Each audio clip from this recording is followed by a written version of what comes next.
বন্ধুরা, আমাদের সনাতন ধর্মে আমরা নানা রকম আচার অনুষ্ঠান রীতিনিয়ম পালন করে থাকি। তার মধ্যে একটি নিয়ম হলো শ্রাদ্ধানুষ্ঠান।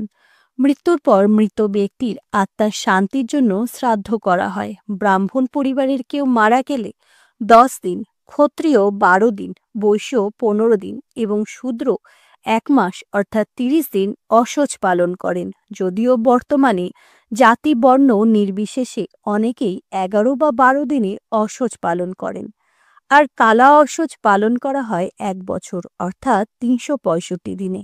এর অর্থ হল মাতার সূচাগ্র স্তন্যদুগ্ধ পান এবং পিতার সূচাগ্র ঘর্মের ঋণ পরিশোধের মাধ্যমে 365টি ঋণ পরিশোধ করা হয়। তবে শ্রীমদ্ ভগবদ্ গীতায় কিন্তু শ্রাদ্ধের কথা উল্লেখ করা হয়নি, যদিও শ্রাদ্ধে গীতা পাঠ করা হয়। এখন আমাদের অনেকেরই মনে প্রশ্ন জাগে, এই শ্রাদ্ধের নিয়ম বিভিন্ন বর্ণের মানুষের জন্য আলাদা কেন? প্রথম শ্রাদ্ধই বা কে করেছিলেন? এই নিয়েই আজকে আলোচনা করব। এবার আসি, শ্রাদ্ধের উৎপত্তি কি করে হলো? প্রথম শ্রাদ্ধ কে করেছিলেন? পুরাকালে নিমি নামে একজন ঋষি ছিলেন। ভগবান ব্রহ্মার পুত্র হলেন মুনি অত্রি, তার পুত্র দত্তাত্রেয় এবং দত্তাত্রেয়র পুত্র ঋষি নিমি। এই ঋষি নিমির পুত্র শ্রীমান ছিলেন পরম ধার্মিক এবং ত্রিভুবন বিখ্যাত তপস্বী। তিনি বহু বছর ধরে অন্ন জল পরিহার করে তপস্যা করতে থাকেন। অতঃপর তিনি পিতার আগেই মৃত্যুমুখে পতিত হন। এদিকে পুত্রকে হারিয়ে নিমি সারাক্ষণ এই চিন্তাই করতে লাগলেন যে আমার পুত্র যতদিন জীবিত ছিল ততদিন তাকে আমি তৃপ্তিপূর্বক আহার করাতে পারিনি। মৃত্যুর পর এখন তার আত্মা 3 দিন যাবৎ অনাহারে রয়েছে। আমি কি কোনোভাবে তাকে আহার করাতে পারবো না? তাকে তৃপ্ত করাতে পারবো না? এইসব কথা চিন্তা করে তিনি তৃতীয় দিনে ভাবলেন তার পুত্রের আত্মা এখনো বিনষ্ট হয়নি। সুতরাং তিনি স্থির করলেন যে কোনোভাবে তিনি তাকে আহার করাবেন। তখন তার মনে হলো দক্ষিণ দিকে প্রেতপুরী অবস্থিত। মানুষের মৃত্যুর পর তার আত্মা প্রথমে প্রেতপুরীতেই অবস্থান করে। তার পুত্র শ্রীমানের আত্মা সেখানেই আছে। সুতরাং দক্ষিণ দিকে মুখ করে বসে ব্রাহ্মণদের ভোজন করালে তার আত্মা সেই খাদ্য গ্রহণ করবে এবং তৃপ্ত হবে। তাই তিনি বিশুদ্ধ ব্রাহ্মণদের নিমন্ত্রণ করে তার মৃত পুত্রের প্রিয় খাদ্য ফল মূল প্রভৃতি তাদেরকে ভোজন করালেন। তারপর কুশ আসন পেতে তার পুত্রের নাম গোত্র উল্লেখ করে পিণ্ডদান করলেন। এইরূপ 7 বার করার পর তার মন কিছুটা শান্ত হলো।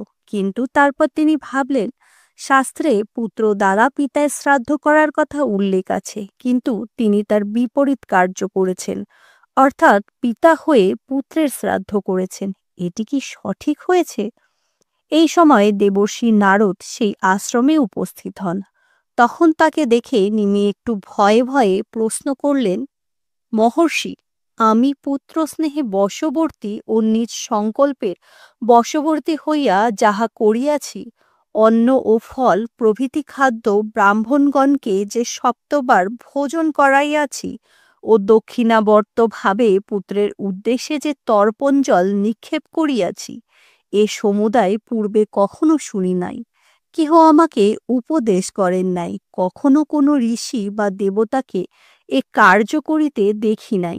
জানি না এ হঠকারিতায় ও স্বেচ্ছাচারিতায় আর্য ধর্মশাসক মুনিগণের দারুণ অভিশাপে পড়ব কিনা।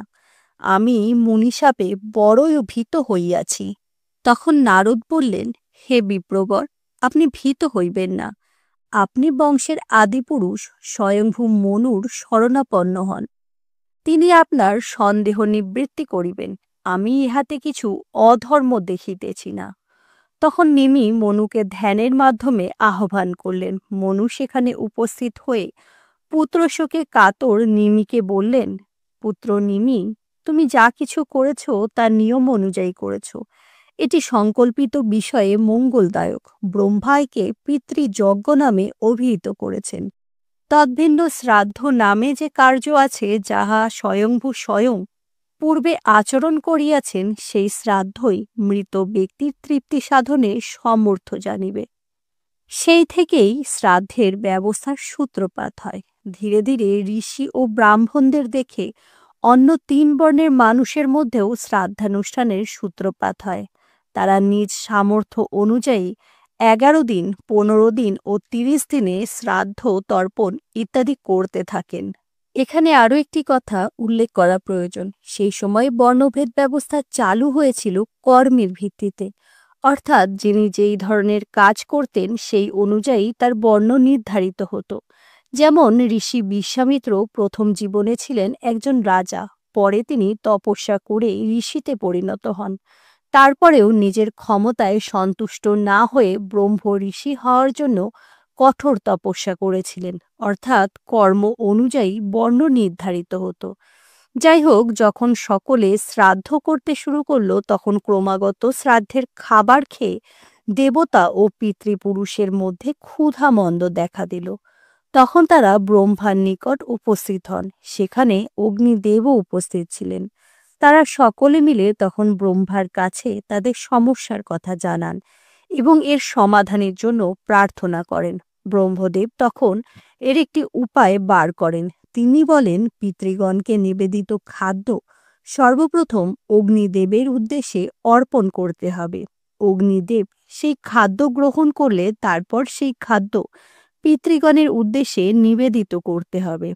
তখন সকলে এতে স্বীকৃতি জানালে সেই থেকে শ্রাদ্ধ বা যে কোনো অনুষ্ঠানে খাদ্য সর্বপ্রথমে অগ্নিদেবকেই নিবেদন করা হয়। এখান থেকেই প্রথমে ব্রাহ্মণ ও পরে অন্য বর্ণের মানুষদের মধ্যে শ্রাদ্ধের রীতিটি প্রচলিত হয়। তারা নিজ নিজ সামর্থ্য অনুযায়ী শ্রাদ্ধের আয়োজন করতেন, পরে তাদের উত্তরসূরিরাও তা গ্রহণ করেন। তো এই ছিল আজকের কাহিনী। ভিডিওটি কেমন লাগলো তা অবশ্যই জানাবেন। সকলে ভালো থাকবেন। নমস্কার।